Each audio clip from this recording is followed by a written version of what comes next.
कहानी के शुरू में हमें बताया जाता है कि एक कंपनी है जो लोगों को फंसाकर जानलेवा कमरे में डाल देती है, जिस कमरे का नाम होता है एस्केप रूम। उस कमरे में कुछ पहेलियां होती हैं जिन्हें ना सुलझाने पर उनकी मौत हो जाती है। ये गेम अमीर लोगों के लिए बनाई जाती है क्योंकि वो इसे देखकर काफी इंजॉय करते हैं और शर्तें लगाते हैं। पहले जब एस्केप रूम बनाया गया था तो उसमें से एक लड़की जिसका नाम जोई है वो और उसका दोस्ती जिंदा बच पाए थे, जिसके बाद जोई ने कसम खाई थी कि वो इस कंपनी का राज सबके सामने खोलकर इन जानलेवा गेम्स को बंद करवाएगी। फिर इसके बाद हम एक आदमी को देखते हैं जो उस कंपनी के लिए काम करता है और यही कंपनी को पूरा एस्केप रूम बनाकर देता है। इसकी वाइफ और एक बेटी भी थी, बेटी का नाम क्लेयर था। अब उसकी वाइफ को उसका एस्केप रूम बनाने वाला काम पसंद नहीं था, इसीलिए वो अपने हस्बैंड को कहती है कि इसका बुरा असर हमारी बेटी पर भी पड़ेगा, इसीलिए मैं तुमसे डिवोर्स चाहती हूँ और अपनी बेटी को लेकर जा रही हूँ। उसका हस्बैंड कहता है कि ठंडे दिमाग से काम लो और फिलहाल मैं मसरूफ हूँ, कुछ देर बाद हम इस पर बात करते हैं। फिर उसकी वाइफ नहाने के बाद एक कमरे में आकर बैठ जाती है, लेकिन तभी इस कमरे को लोहे के 3 रॉड बंद कर देते हैं। ये देख वो फौरन समझ जाती है कि मेरे हस्बैंड ने मुझे एस्केप रूम में फंसा दिया है। अब रूम का टेम्परेचर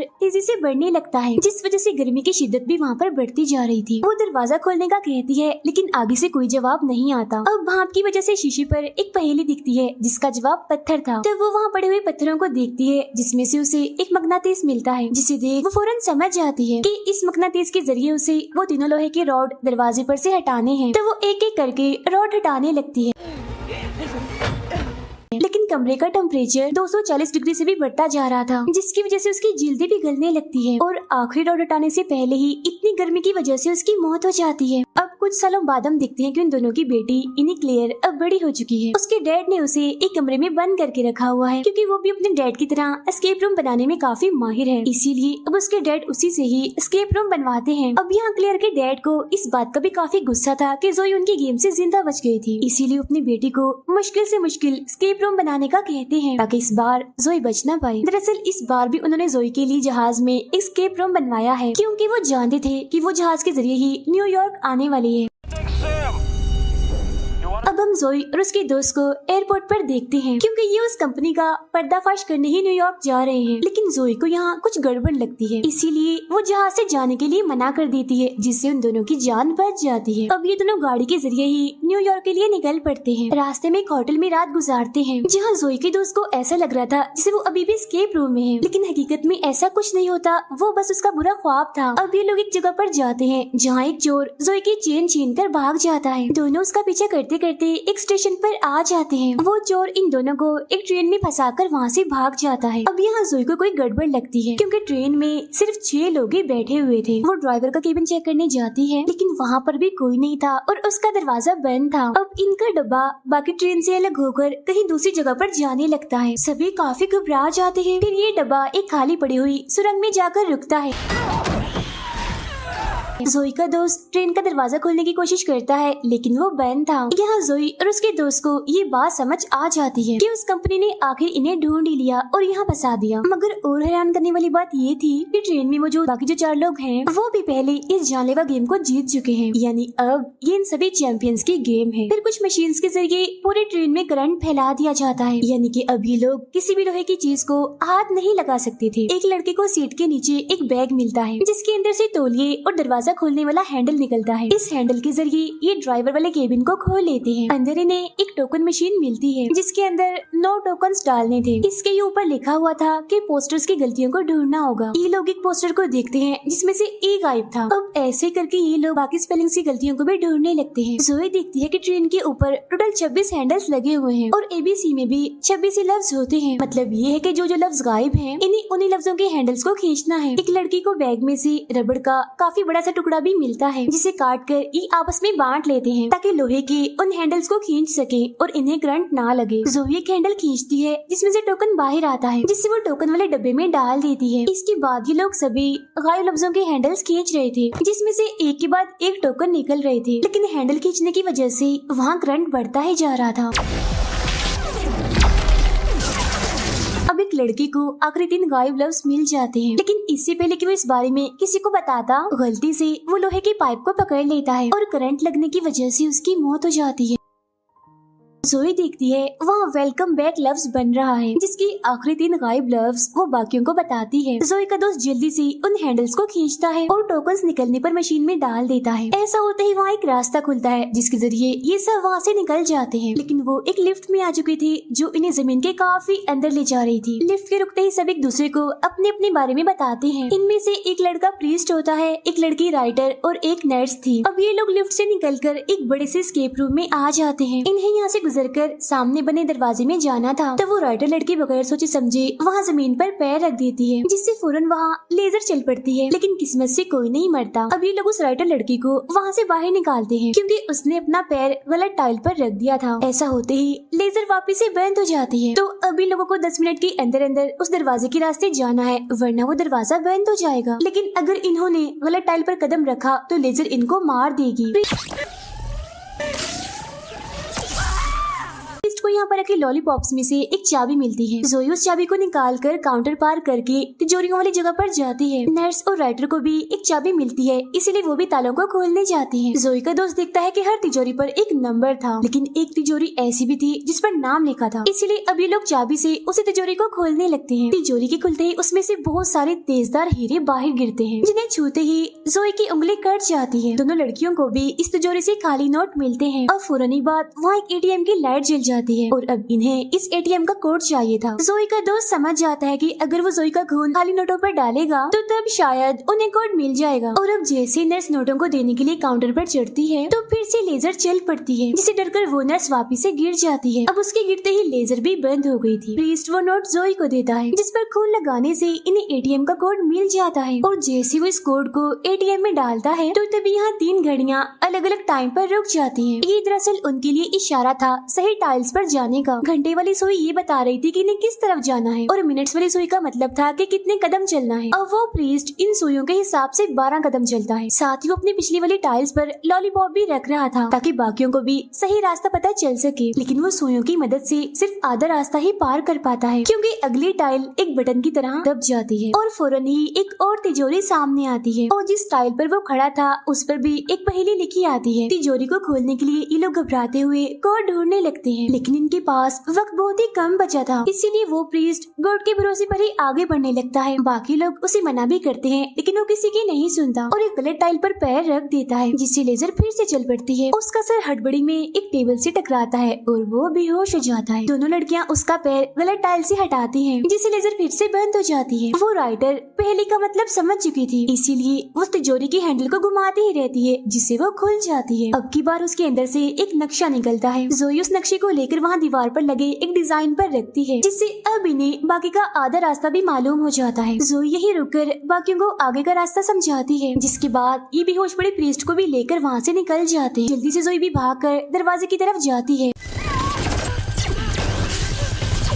और दरवाजे बंद होने से पहले ठीक वक्त पर वहाँ से निकल जाती है। और अब यहाँ पर इनके 2 स्केप रूम पार हो जाते हैं। प्रीस्ट को भी होश आ गया था, जिसके बाद अब ये तीसरे स्केप रूम में आगे बढ़ते हैं, जिसे बिल्कुल समंदर के किनारे की तरह बनाया गया था। राइटर को वहाँ एक कैमरा दिखता है, जिसे उठाकर वो वहाँ की एक तस्वीर बनाती है। तस्वीर में वो एक कश्ती को देखती है, लेकिन उनके सामने तो ऐसा कुछ भी नहीं था, इसीलिए अब ये लोग उस कश्ती को ढूंढने लगते हैं। कबाड़े में जोई के दोस्त को एक टूल मिलता है, जिससे लोहे की चीजों को ढूंढा जाता है। उसके जरिए वो हर जगह पर कश्ती ढूंढने लगता है। जोई इधर 2 स्टैचूज भी देखती है, जिनमें से एक की आंखों पर सिपियां रखी गई थी, जो काफी अजीब दिख रही थी। तभी वो टूल रेत में आवाज करने लगता है, जिसके बाद ये लोग उस जगह से रेत खोदने लगते हैं और रस्सियों से बंधी एक काफी बड़ी चीज बाहर निकालते हैं, लेकिन रस्सी टूट जाती है और रेत उस रस्सी को फौरन निकल जाता है। अब ये लोग समझ चुके थे कि ये रेत दलदली बनती जा रही है, जिसमें सबसे पहले वो नर्स फंसती है और देखते ही देखते रेत उससे भी निकल जाता है। फौरन वो प्रीस्ट अपनी कमर पर रस्सी बांधकर रेत में कूद जाता है। वो नर्स को तो बचा लेता है, लेकिन रस्सी एक बार फिर से टूट जाती है, जिस वजह से रेत में दबने से उसकी मौत हो जाती है। वो रेत और दलदली बनती जा रही थी, इसलिए ये लोग भागकर एक केबिन में आ जाते हैं। अंदर जाने के बाद इन्हें पता चलता है कि यहाँ से निकलने का रास्ता वहाँ रखी फ्रिज के अंदर है, लेकिन फ्रिज को खोलने के लिए इन्हें कोड ढूंढना होगा। यहाँ एक बटन भी था, जिसे जैसे जोई दबाती है बाहर बाहर बनी बिल्डिंग में लाइट जल पड़ती है। वो समझ जाती है कि अगला इशारा उस बिल्डिंग के ऊपर ही मिलेगा, इसीलिए वो फौरन उसके ऊपर चढ़ जाती है सीढ़ियों के जरिए। यहाँ दूरबीन के जरिए जोई को एक मैसेज दिखता है जो था आई कांट सी यू। सी की स्पेलिंग गलत थे, वो SEE के बजाय SEA थे। वो चिल्लाकर सभी को ये इशारा बताती है, लेकिन नीचे उतरते हुए उसकी नजर वहाँ एक गोल दरवाजे पर जाती है। जोई के दोस्त को वो इशारा समझ आ गया था, इसीलिए वो भागकर उस स्टैचू के पास जाता है जिसकी आंखों की जगह सिपियां लगी हुई थी। वो बड़ी मुश्किल से उसकी आंखों से सिपियां उतारता है जो दरअसल फ्रिज का कोड था। वो जल्दी से अंदर आकर उस कोड से फ्रिज को खोल लेता है, जिसके जरिए अब ये लोग यहाँ से निकल सकते थे। उधर जोई भी वो गोल दरवाजा हटाती है जिसके अंदर एक खुफिया रास्ता था, जिसे देखकर वो फौरन समझ जाती है कि अगर वो इसके अंदर जाएंगे तो सीधा गेम से निकल जाएंगे। इसीलिए वो बाकी लोगों को भी अपने पास बुलाती है। तब राइटर के अलावा उसका दोस्त और वो नर्स उस पर भरोसा करके उसके पास जाने लगते हैं। वो सीढ़ियों के जरिए ऊपर जा रहे थे। नर्स तो ऊपर चढ़ जाती है, लेकिन जोई के दोस्त के ऊपर जाने से पहले वो सीढ़ियाँ अंदर चली जाती है और वो नीचे गिरकर रेत में दफन हो जाता है। ये देखकर जोई को काफी दुख होता है और वो दोनों खुफिया रास्ते से निकलकर एक जगह पर आती है और यहाँ से निकलने के लिए भी इन्हें एक सीढ़ी मिल जाती है। वो सीढ़ी के जरिए बाहर आती है और आसपास गाड़ियाँ देखकर समझ जाती है कि वो किसी सड़क पर है, मतलब वो सच में गेम से बाहर आ गई हैं। लेकिन ऐसा कुछ नहीं था। तभी वो राइटर यहाँ भागकर आती है और बताती है कि ये चौथा स्केप रूम है और यहाँ हर एक मिनट के बाद तेजाब की बारिश होगी, जिसे बचने के लिए यहाँ बने स्टोर में जाना होगा, लेकिन वहाँ पर ताला लगा हुआ है। राइटर ऊपर चढ़ती है तो उसे वहाँ एक चाबी मिलती है, जिससे ताला खोलकर ये शटर ऊपर करती है और देखती है कि स्टोर के सामने तो एक और दरवाजा लगा हुआ है। अब टाइम खत्म होते ही यहाँ तेजाब की बारिश होने लगती है। तभी तीनों के ऊपर एक कवर आ जाता है, जिससे इन्हें कुछ नहीं होता। तभी बारिश बंद हो जाती है और दोबारा से 1 मिनट का टाइमर लग जाता है। तभी यहाँ एक बॉक्स के अंदर फोन बजने लगता है, लेकिन उसके दरवाजे पर भी ताला लगा हुआ था। तब जोई कहती है कि अगर हम तेजाब को जमा कर लें तो इस ताले को पिघलाकर हम दरवाजा खोल सकते हैं। तब वो नर्स किसी ऐसी चीज को ढूंढने लगती है जो तेजाब से नहीं जली और उसे एक बोतल मिल भी जाती है। टाइम खत्म होते ही बारिश फिर से शुरू हो जाती है। ये लोग बोतल को वहीं रख कवर के नीचे खड़ी हो जाती है। बारिश बंद होते ही उस बोतल में जमा हुए तेजाब से टेलीफोन बॉक्स का ताला पिघला देती है और दरवाजा खुल जाता है। जोई अंदर जाकर फोन उठाती है, लेकिन आगे से कोई जवाब नहीं आता। एक पोस्टर के जरिए उसे गाड़ी के बारे में पता चलता है, तो वो समझ जाती है कि यहाँ पर खड़ी हुई गाड़ी उनका अगला इशारा है। वो गाड़ी के पास जाकर छानबीन करने लगती है, देखती है कि गाड़ी का दरवाजा बंद है, लेकिन तभी टाइम खत्म होने के बाद बारिश शुरू हो जाती है। उन लड़कियों के पास एक छतरी थी जिसे वो जोई को देती है, जिसकी मदद से जोई तेजाब में जलने से बच जाती है। जोई को एक पोस्टर में 3 अंगूठियाँ दिखती है और वो नर्स को कहती है कि टेलीफोन की घंटी 3 बार बजने देना और फिर फोन उठाना। तब वो नर्स ऐसा ही करती है, जिससे उस गाड़ी का दरवाजा खुल जाता है। जोई फौरन जाकर गाड़ी के अंदर बैठ जाती है। बारिश में धोने के बाद वो दोनों लड़कियां भी गाड़ी के अंदर जाने की कोशिश करती हैं, लेकिन दरवाजा तो लॉक हो चुका था और तो टेलीफोन बॉक्स का दरवाजा भी अपने आप ही बंद हो गया था। वो कवर भी अब अंदर जा चुका था। अब उन बेचारियों के पास बचने का कोई रास्ता नहीं होता और जब तेजाब की बारिश होती है दोनों ही उसमें जलकर मारी जाती है। ये भयानक नजारा देखकर जोई चिल्लाने लगती है, क्योंकि वो उन्हें बचाने के लिए कुछ भी नहीं कर पाई।